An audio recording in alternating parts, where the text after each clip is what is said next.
Unspoiled Network podcast.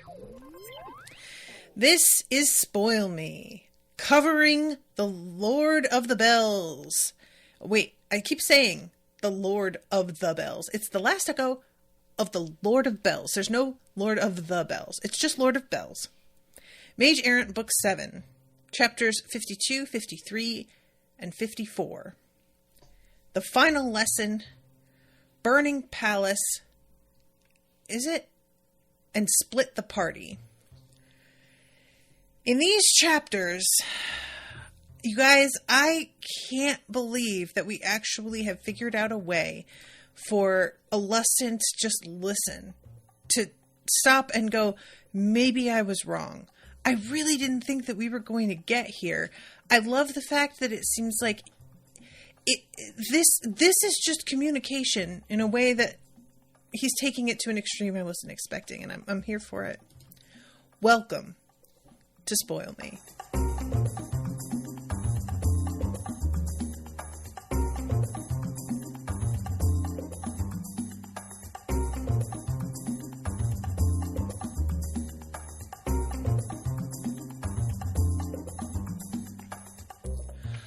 Welcome to the oh my god, I'm so sorry, you guys. I have this hiccup in my throat. Welcome to the show, everyone. I am Natasha. Thank you very much to Dan for commissioning this episode. What's up, Dan? So, yeah, this section, you guys, this was so interesting to me. Y'all know that last time, I just want to mention too, I think when I did my last episode, that I over-listened to just the first, paragraph of the next chapter, because I referenced the joke about the monologuing that Talia makes, I think it's Talia, to Valia, and then when I started this chapter for this section, I was like, oh, wait, that didn't happen until just now. So I must have just listened a little bit too long before realizing and turning it off. So yeah, this is a really fascinating thing because, I was trying to guess how we could possibly resolve this thing. And all I could come up with, if we need Alustin to be alive so that we can get it out of his storage space, the only thing to do is to actually convince him. And Alustin is he is a man who really believes he knows it all. And as somebody who is also this way, I know how difficult it is to bring information that feels new enough and compelling enough to make somebody who is in the midst of actualizing their evil scheme actually stop and consider what you're saying. So this whole thing, I'm just really the way that things shake out is that they wind up kind of on the same side in terms of having to split up and find all of these different, I can't remember what the word is but they're basically meant to sort of amplify the effect of what it was that he was about to do. And y'all, this is such a big ask. I'm really glad that he has been convinced. I'm really glad that we are all working together. But I have to ask the question, what happens when all of this is done and Alustin is standing here having been stopped from destroying the entire world, but still responsible for, does it count as a war crime? Who determines that? I guess a war crime is determined by some sort of separate council, we have Geneva Conventions set up, and we have the UN who remains utterly powerless and unable to do anything. But I feel like there's no way Alustin just walks away from this. So that's really what I'm also kind of hung up on at this point, is when we get to the end, and he doesn't, I will add this, he does not seem like the type that would want to just walk away from this. He thinks too highly of himself to just like go get imprisoned or be like stripped of power somehow and leading a life of anonymity. I think Alustin would rather die, honestly, like when all is said and done. He wants to end things in a dramatic fashion on his own terms. And the only way that I see that happening is either committing suicide somehow in a way that's like, okay, to stop this thing from actually happening, I now have to fall on my sword. And so you guys will like live the rest of your lives with really mixed feelings on me because I betrayed you all and I did this horrific thing. But in the end, I gave up my life to keep the worst thing from happening. Or suicide by cop, which I don't know who a cop would be in this scenario. I guess like Indris maybe, or even Canderon. I don't know.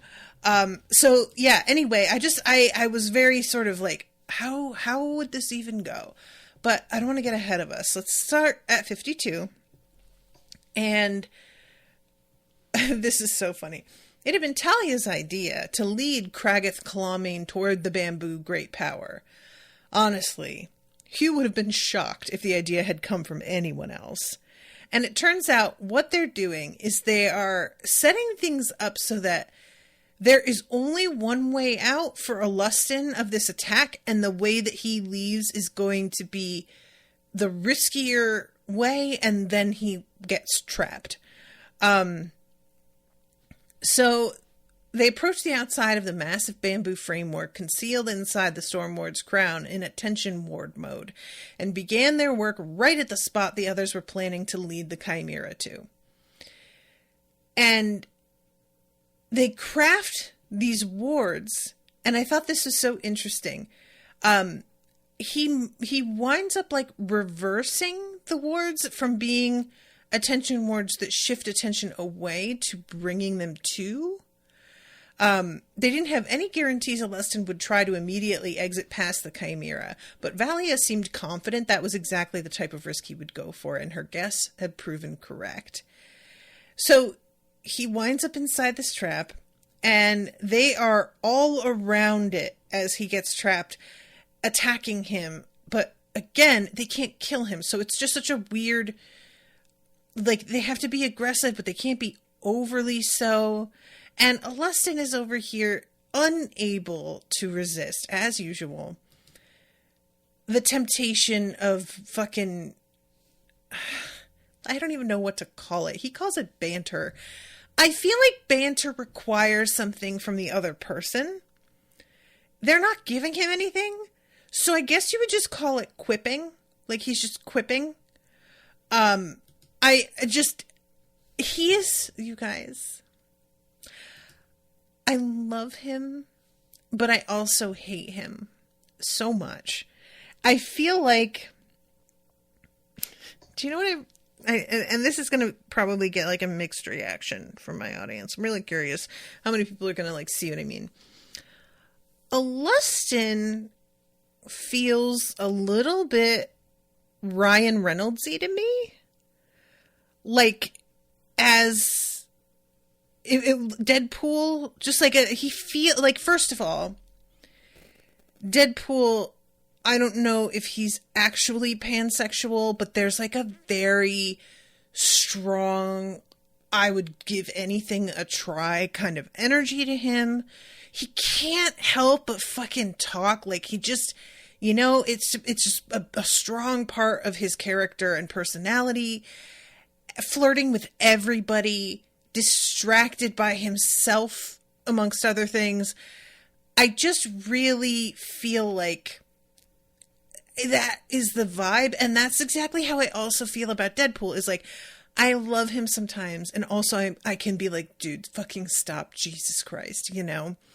Dan says, oh my god, Ryan Reynolds would be perfect for him. I mean, Deadpool gets pegged in the first movie. He does, but it's a woman doing it, so that doesn't make him, like, gay. or even bi necessarily. It's just he's still having sex with a woman. So, you know, it's possible this means that he's more open-minded, but I don't know. And I'm sure that there's stuff in canon that could probably give me the answer to this. If Owen were here, I'm sure he could tell me.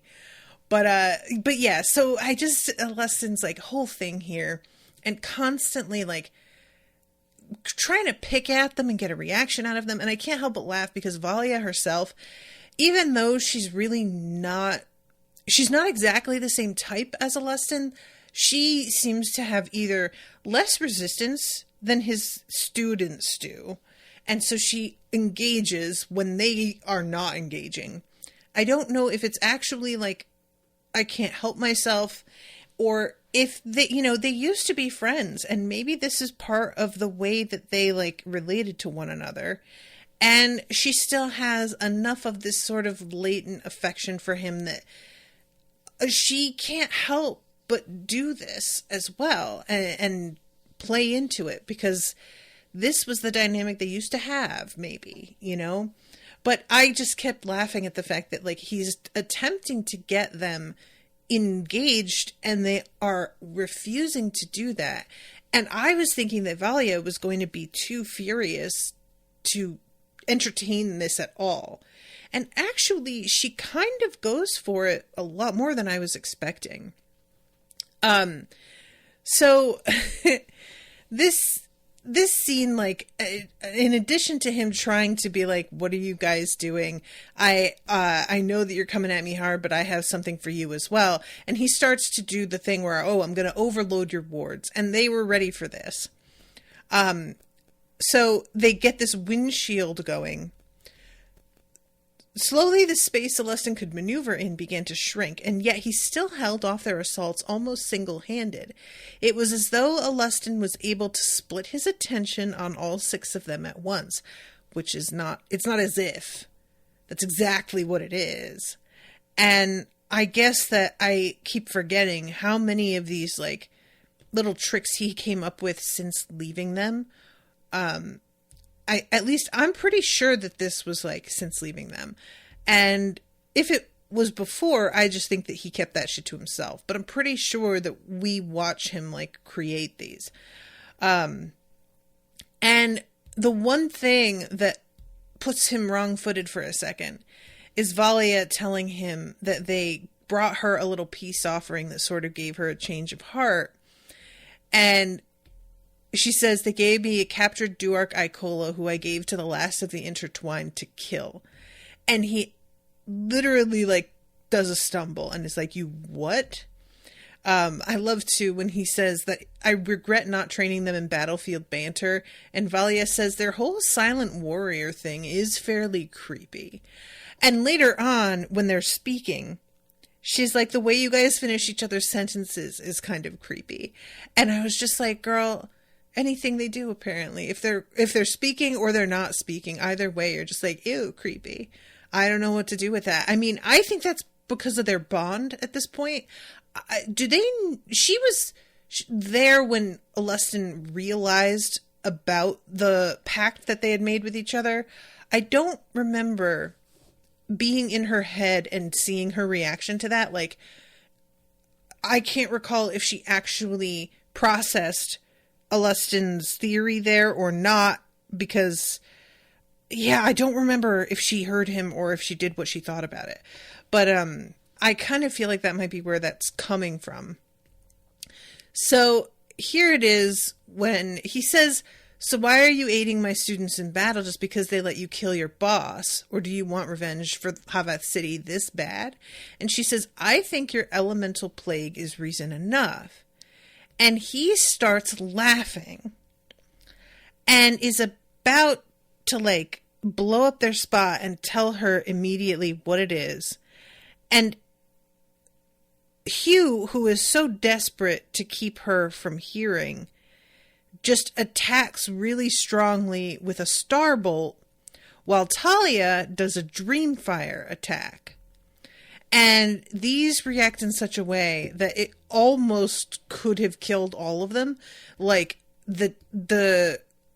Hugh and company are strong because of their time in Limnus, but it like the one thing that keeps Alustin and Valia from being killed is Alustin does a thing that I was sort of wondering if this was even possible, where he like dislocates his own arm and pulls himself inside his storage tattoo. And he pulls Valia in also, when he could have just left her out there to die, which is sort of interesting. Now, the thing is that Valia, she reacts in such a way here that I didn't fully understand. So, she's got her weapon out, directed at all of them. And she says, "You didn't want me hearing what he was about to say before you attacked, to the point you were willing to kill me as well. I'm getting sick of being lied to." Valia, you guys have been over this already. You know that the whole thing has been, even people knowing what this is too dangerous. They talked to you about this. They expressly explained, we can't tell you what's actually going on, because Candoram was just as worried, if not more so, at the reaction everybody would have if they understood what was out there and available for them to grab than she was at the idea of the attack itself. Like, I didn't really understand her suddenly going, "Well, how dare you lie to me?" They haven't lied. They told you exactly what the fucking score was from the start. And you agreed to go into things with that information and only that information.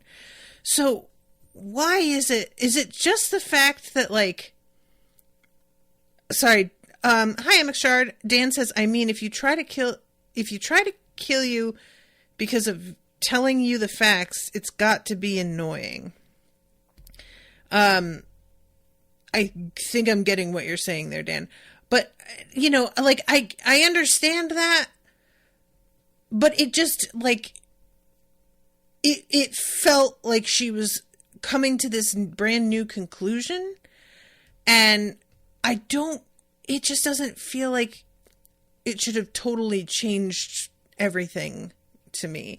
Like, if you're agreeing to throw in with them, and they have explained to you, I can't tell you what it is, because the knowledge of what it is more dangerous than the thing itself, then you should be prepared for them to potentially be willing to hurt you to protect that information.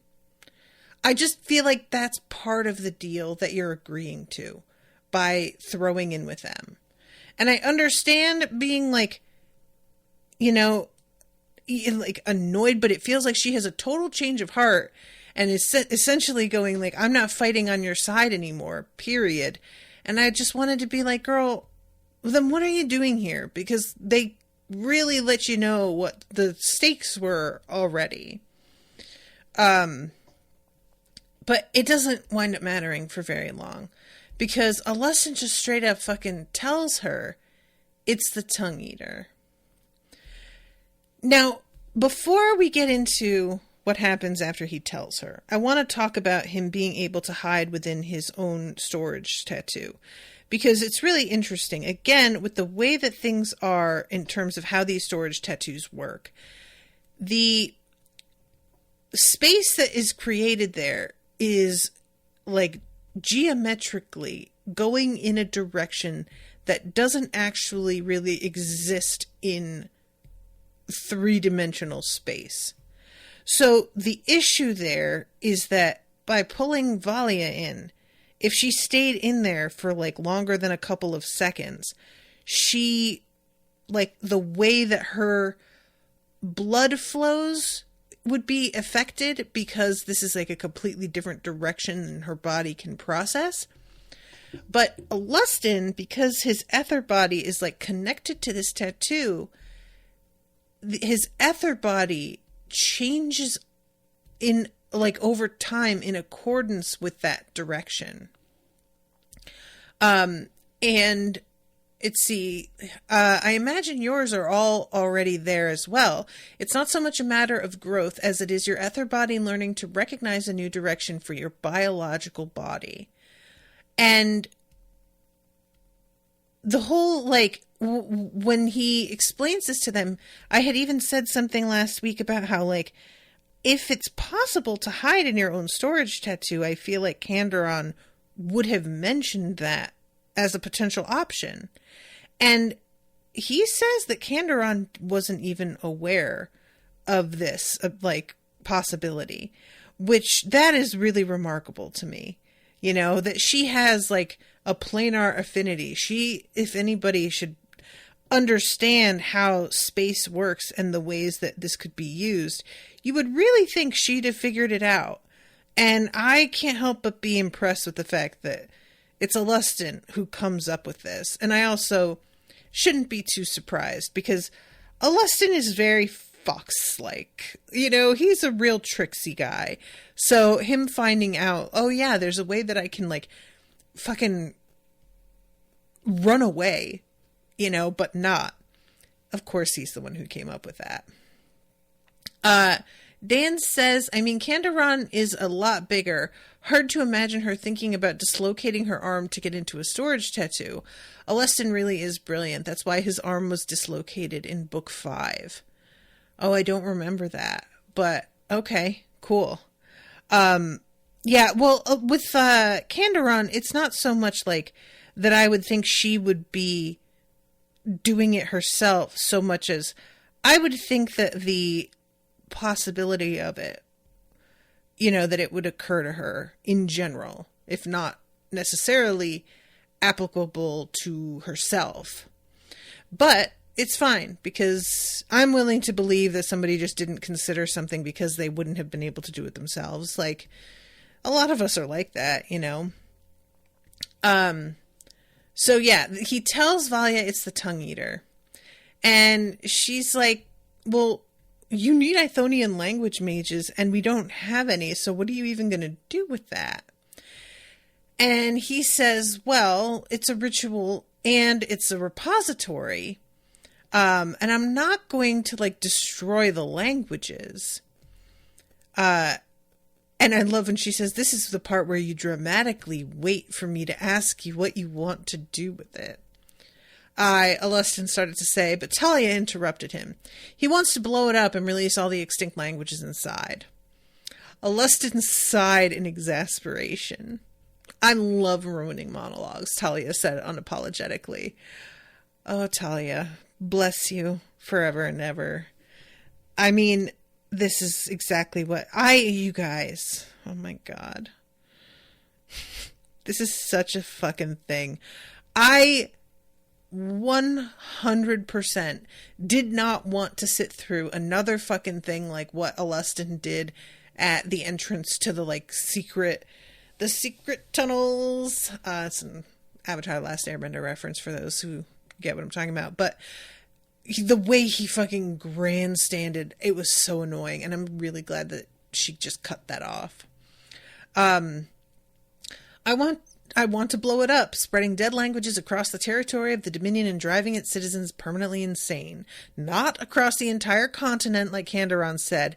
That would defy a half-dozen laws of magic.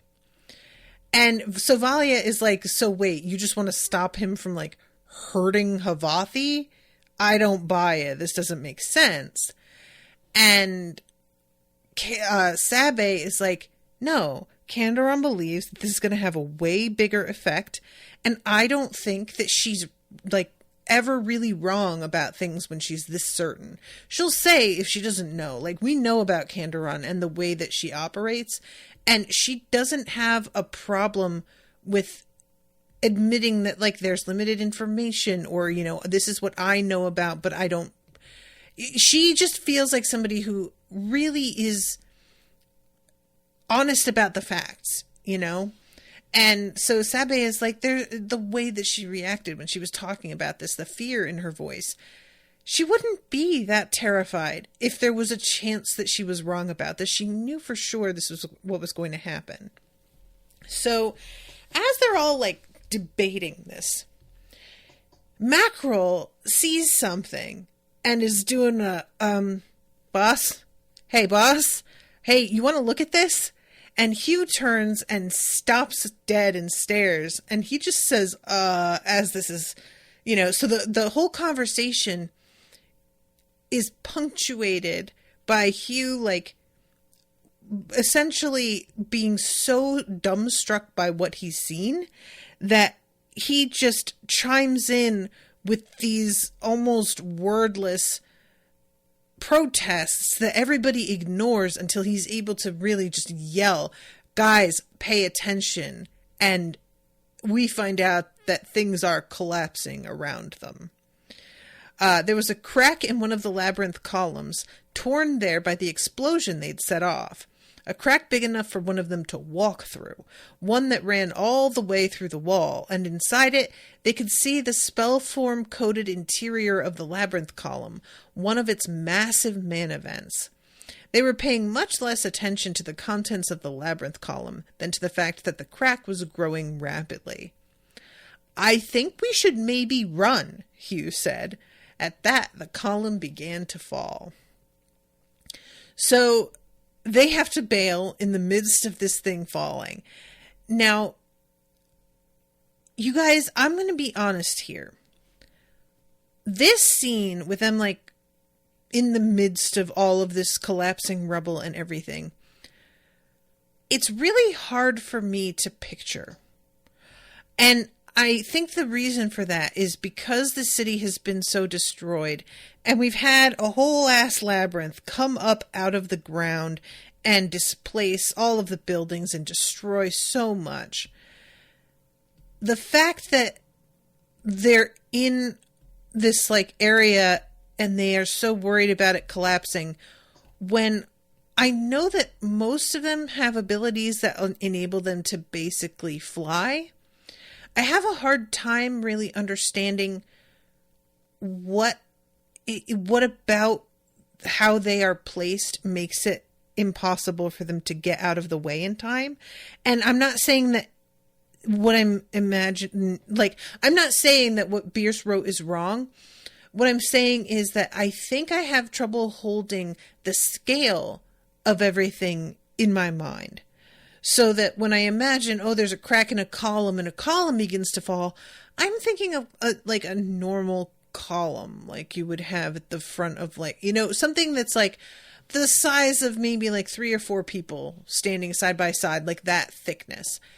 And I believe the column that we're talking about here is much, much deeper, like wider than that, and is supposed to be, they're like kind of trapped in this sort of cup-like space. But I just have a really hard time picturing that the way everything is placed in that space. And thus, when he describes a danger like this popping up, I don't really feel any urgency about it, because I can't see in my mind's eye the way, like, I can't see how many of their exits are blocked off, basically, is what it comes down to. Dan says, flying doesn't help if a tunnel collapses on you while you are inside it. But yeah, the second was hard to imagine. Not a lot of real world references to a city being destroyed to a massive mountain lined with tunnels erupting in a city. Yeah, I think, and talking about the tunnel thing, I think that I lost track of the fact that they were in basically a tunnel, like, because the way that the labyrinth came up out of the ground, I keep picturing it being like a stone maze, or not a stone maze, a hedge maze.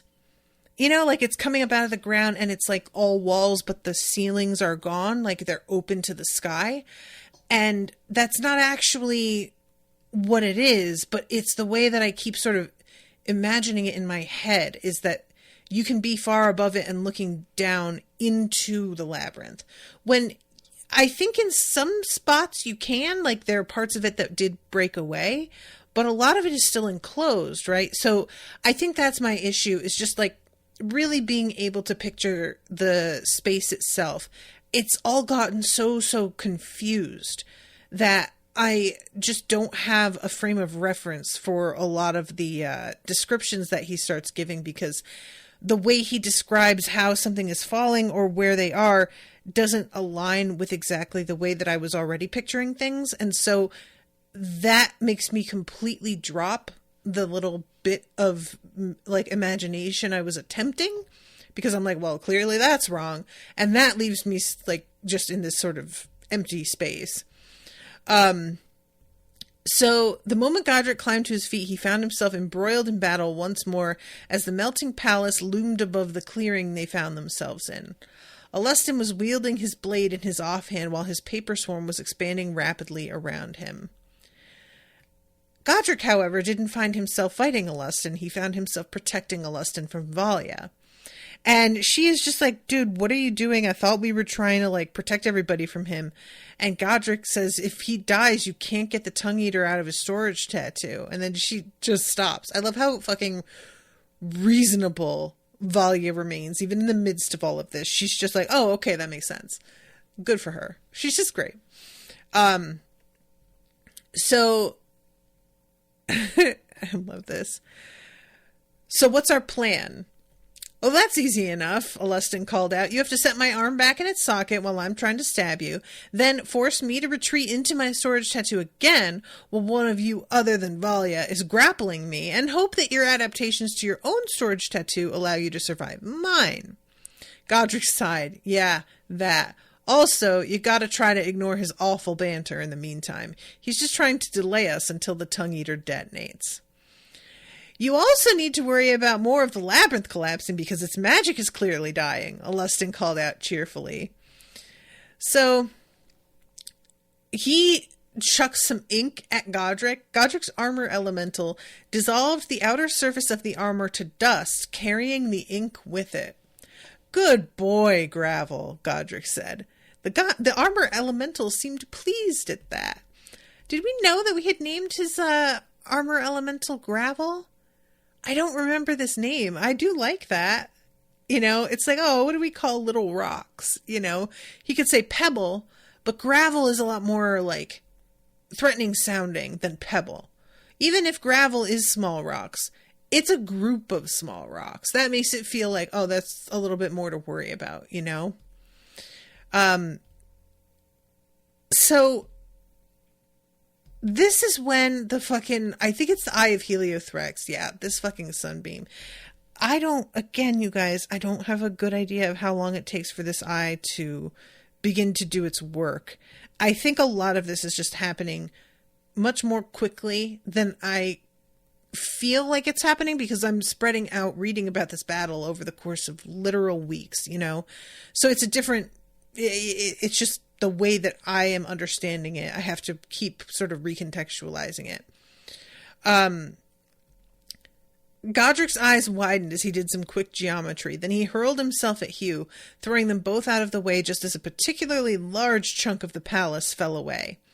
The instant it did, a beam of sunlight lanced down where Hugh had been standing and began melting its way into the stone. We need to move, Godric called. I don't know how much longer we've got before the palace collapses and we all melt. And Alustin just says, speak for yourself. I'm quite happy here. So this is when we start into, if I'm wrong about the tongue eater, explain how. And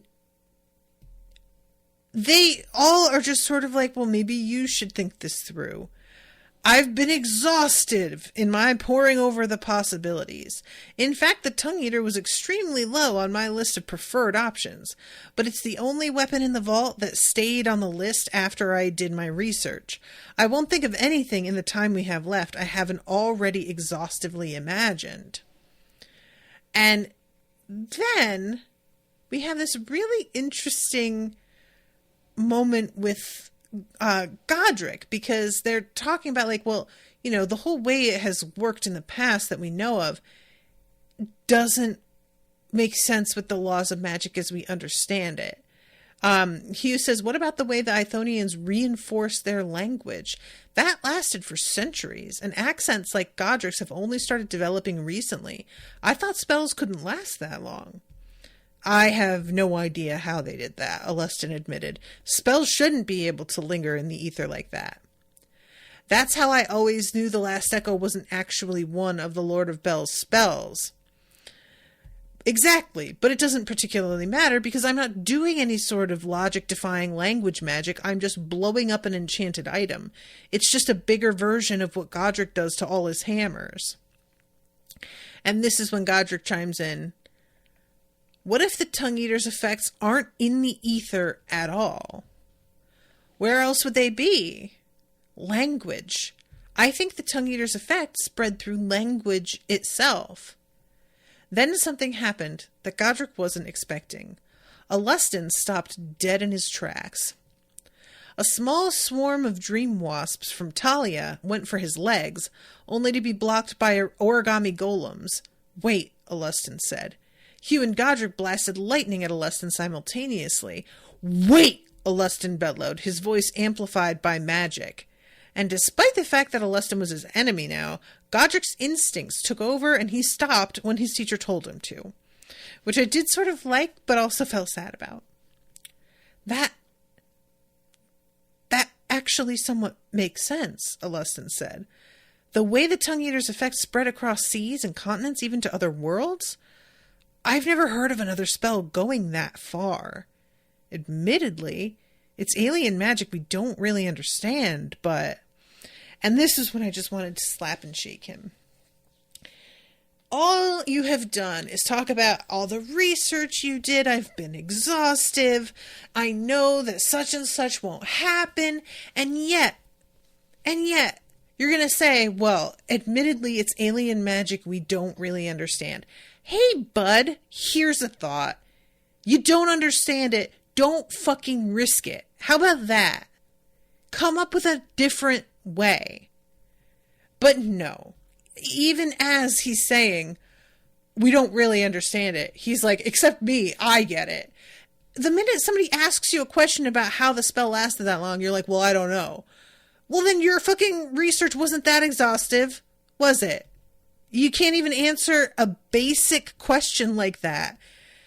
It's against all the laws of magic. Then how'd they do it? Shrug.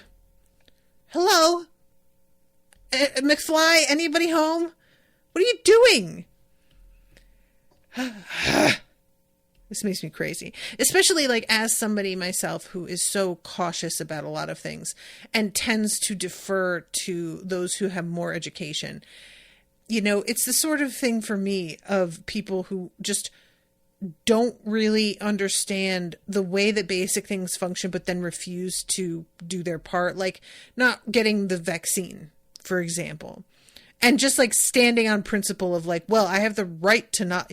Yeah, nobody's arguing about the right. We're arguing over whether that's an intelligent choice based in science or if it's just you falling for the okie doke of a bunch of like assholes on Reddit and Facebook sharing misinformation. You know, you can't just be like, well, you guys are all sheep.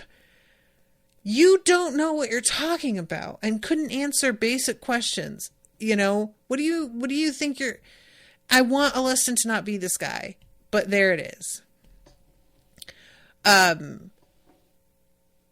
So can I suggest we finish this conversation somewhere else? Pretty sure that palace is about to collapse for good. Probably a good idea, Alustin said.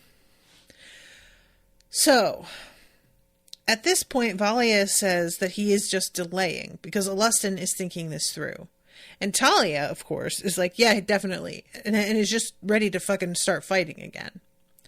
But Alustin is like, no. I'm really trying to think this through. There's a very significant chance Godric is correct. And even if he's not, it's like too much of a chance that he's right for me to be willing to risk it.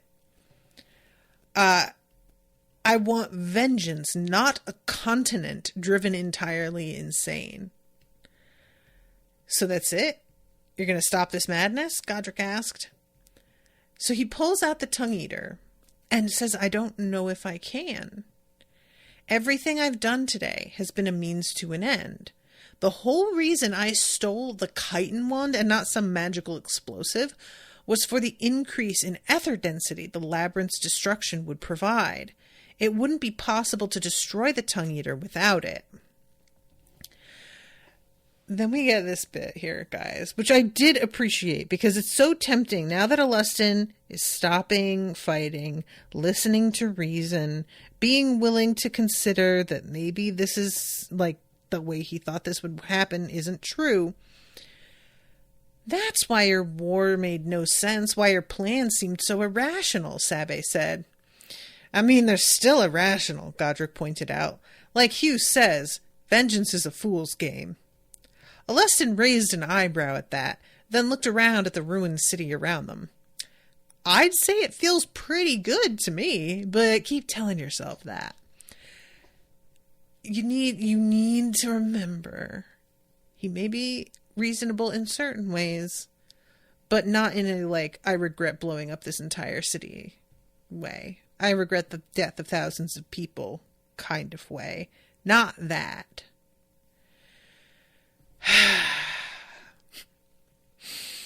So, Sabe says, finish your explanation and hurry. Alustin nodded, giving the Tongue Eater a funny look. All right. What did it say to you, Alustin? Because that's what I keep thinking throughout this scene. This bitch is still talking to him. He can still hear things. In fact, it's getting worse, right? And he has just been telling himself, it's fine that it's getting worse because I'm going to destroy it anyway, so it'll be fine. And it doesn't seem to have occurred to him why, when he was like, oh, don't worry, I'm going to destroy you, that the book had seemed to be, like, good with that. You would think you're telling a semi-sentient object, I'm going to blow you up, and that object would be like, hey, don't do that. But instead, the Tongue Eater this whole time has been like, sweet, yes, all right, let's do this. And he hasn't, like, asked himself why that is. Does he just think it's too stupid to get it? Like, it speaks a billion languages, sir. Maybe, again, that should have been another fucking red flag. I had Sadapson's enchanters build a series of deliberately flawed enchantments designed to trigger a resonance cascade that would interact with the precise frequencies of the Tongue Eater at huge distances. They're scattered around the city, steadily building in power. So we destroy them, Hugh said. Alustin shook his head. I designed a safeguard in for that. Each one destroyed will pass on its current resonance to both the other resonators and the Tongue Eater itself, accelerating the process, if weakening the final damage dealt to the Tongue Eater. Before Godric suggested the Tongue Eater spread through language, I assumed an early detonation would just result in languages leaking out more slowly and affecting a smaller total area, but... So we fly the Tongue Eater away, Valia said. Get it as far from the resonators as possible. I thought of that too. Their range is far enough that we'd never get it away in time without a Thunderbringer. Not even Alinea could do it. And I place safeguards against teleporters too. Any teleportation of the Tongue Eater or the Resonator will trigger the final blast. There has to be some way to get enough distance. Can we delay it somehow? We already know how to get enough distance, Talia said. You mean the same way we put enough tension in Hugh's bond with Candoron? We can take it through a labyrinth to another world? Would we even have time for that? Hold on, what now? Valia asked. We might not even need to take it all the way through the labyrinth, Hugh said. Just entering the labyrinth alone would probably be the equivalent of a few hundred leagues as far as any sort of magical link goes. That wouldn't... Alustin started, then paused. That might actually work, but that runs into the same problem. I just murdered Haveth City's labyrinth, and there aren't any others close enough. There is one, Talia said. And she points at Mackerel, and I was like, thank you. Because that was immediately what I was thinking, was like, can't Mackerel come into play here? What I was expecting, actually, was that Mackerel would just eat it.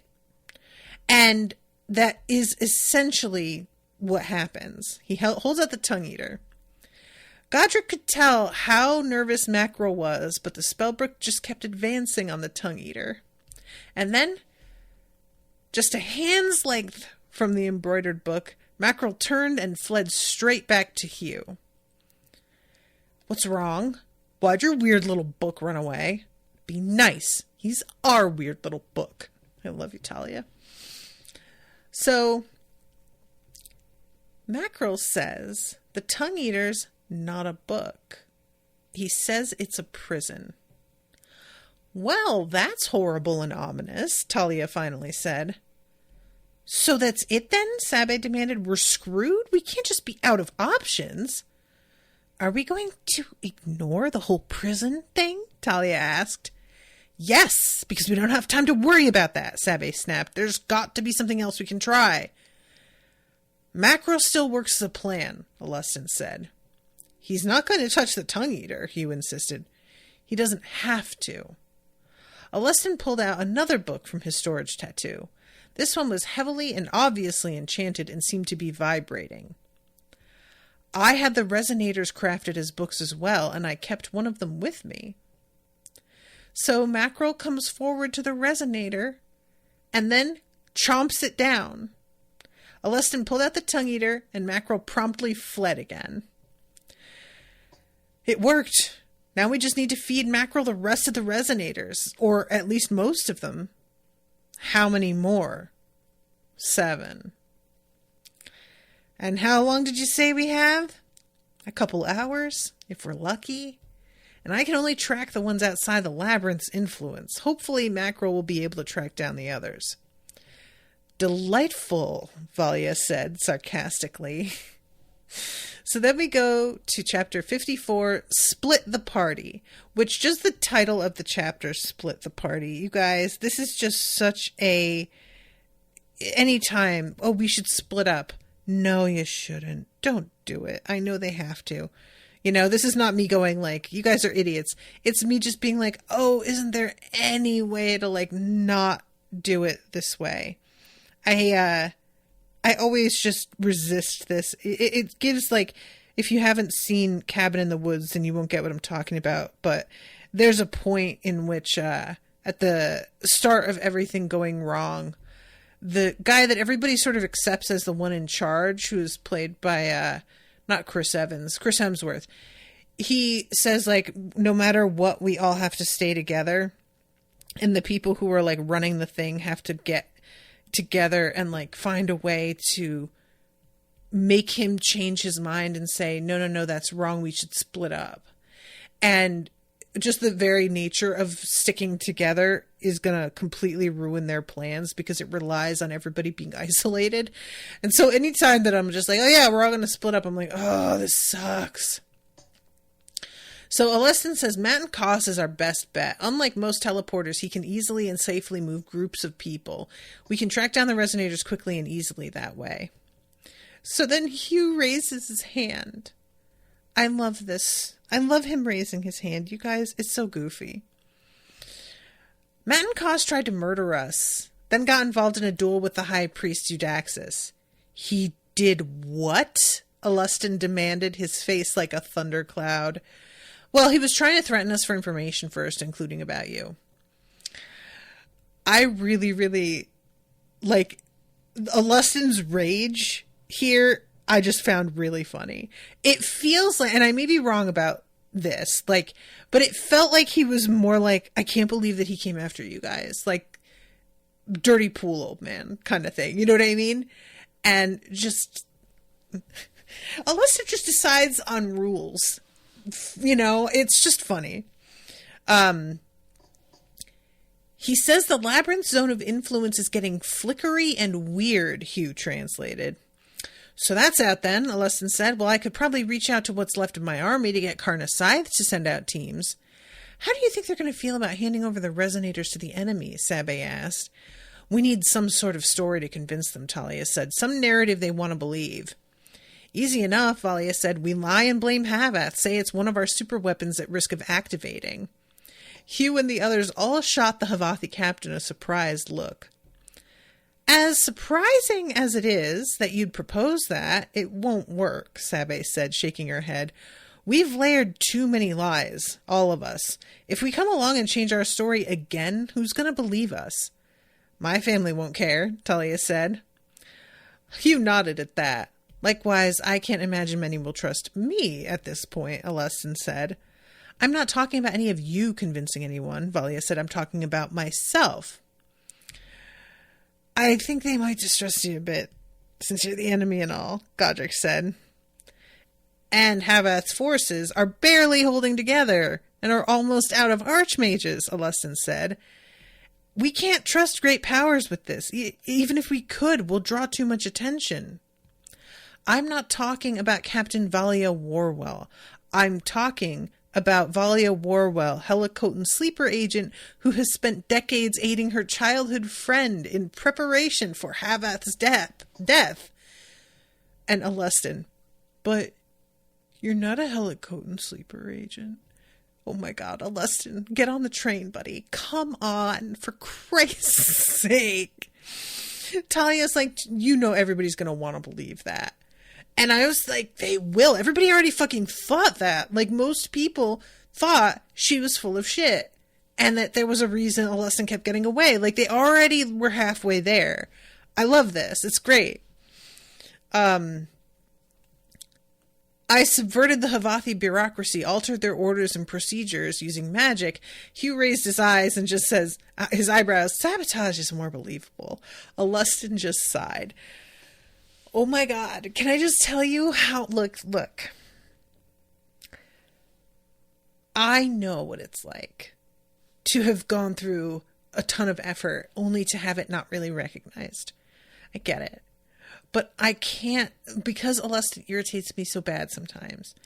The idea that this, like, massive moment where he's going to unveil his, like, secret weapon detonation and everybody's all awed by him, that's all going to get sort of destroyed in favor of this alternate story where it's like, oh, somebody just helped him sabotage it. I can't help but, like, chortle at that. It's a real sacrifice that Alustin's making, at least in his eyes. And then we finally get this bit. When Alustin's, let's see. I can claim I was the one who leaked Project Vengeful Sword to the target cities. To my knowledge, no one alive knows Duark Icola was the true leak. And Alustin is like, what?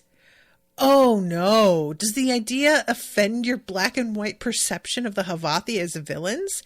It definitely does, Sabe said. Oh, also, Icola claimed she sent you some sort of letter, Godric added. You know what letter she meant? Alustin groaned. The letter I received in the skiff that night in Theras Tell? I figured one of her enemies had sent it to me to try and break my loyalty to her, and it worked. But I never even considered it might be one of the Duarks of the Havath Dominion. That's because you refused to allow any moral complexity into your vendetta, Talia said. No question. Alustin's an idiot about his whole vengeance thing, Hugh agreed. Why do you keep saying that?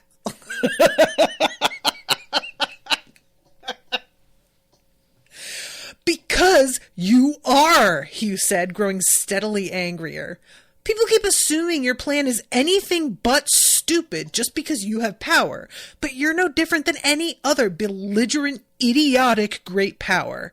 Power doesn't bring wisdom. Just power. Havath was already doomed. You were just grumpy because you weren't the one to kill it, and your tantrum was somehow worth betraying me and Canderon.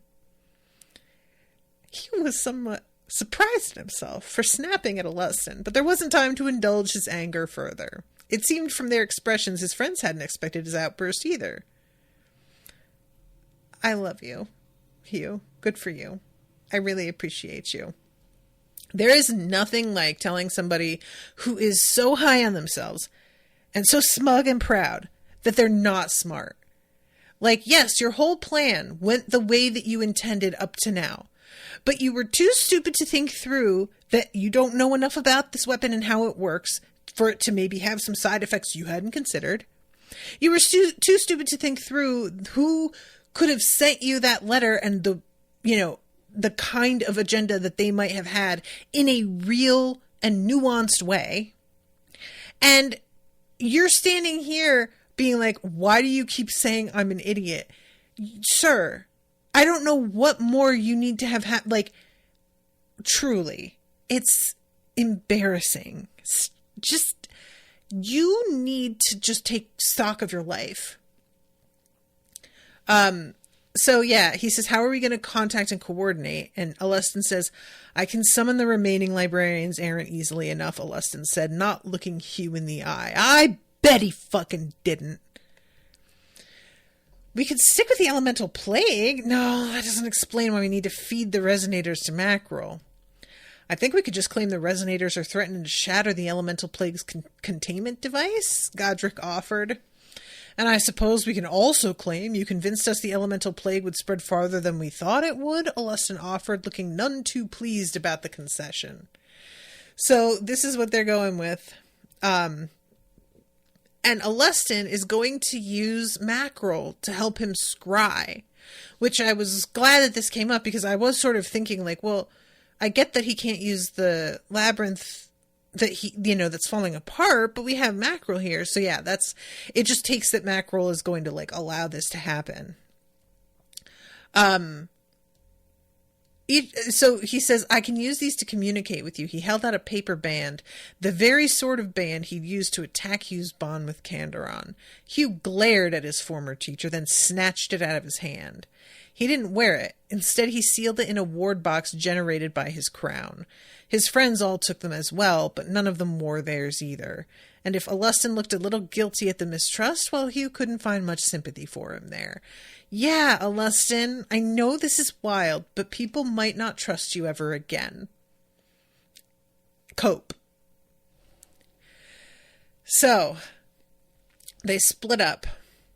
How are you feeling, Hugh? Talia asked cautiously. His first instinct was to pretend he was fine.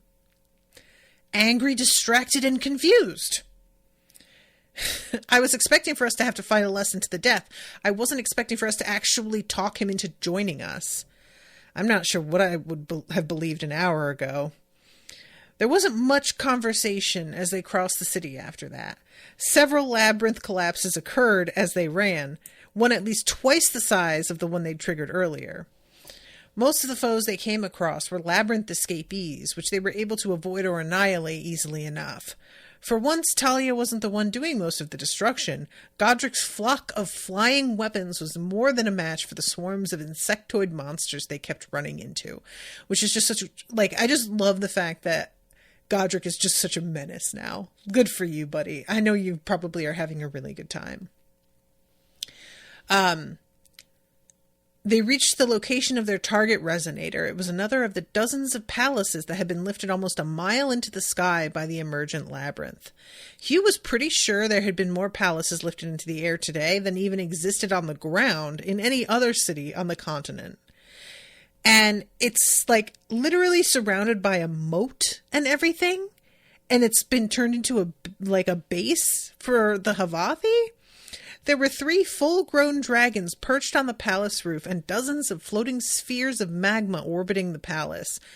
You guys, when Hugh says it couldn't just be sitting in, I don't know, an undamaged bookshop on the ground, I fully thought this resonator's just going to be in some random spot. It didn't even occur to me this is going to be like a video game level where you've got to fight your way to get to the thing. I don't know why I didn't think of that. I just straight up was like, oh no, it's just going to be out and in the midst of everything, untouched because people don't really understand what it is. You know what I'm saying? I was imagining the resonator to be sort of like a port key in Harry Potter, where it just looks like a piece of trash, like an old boot or a punctured football, and I don't know why I thought that. I just did. You think we should be tricky or just smash through the front door? Godric asked. Mackerel clattered his pages in excitement. Hugh just groaned. So that's the end of the chapter.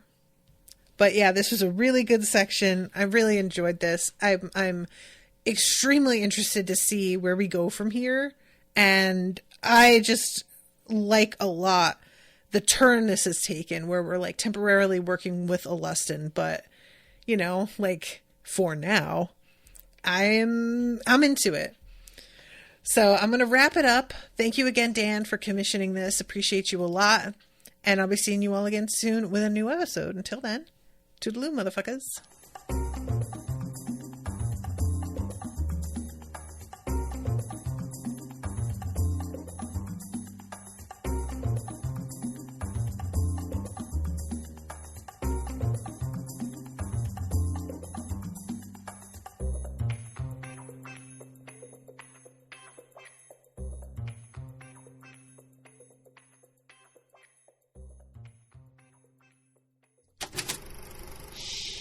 That was an Unspoiled Network podcast.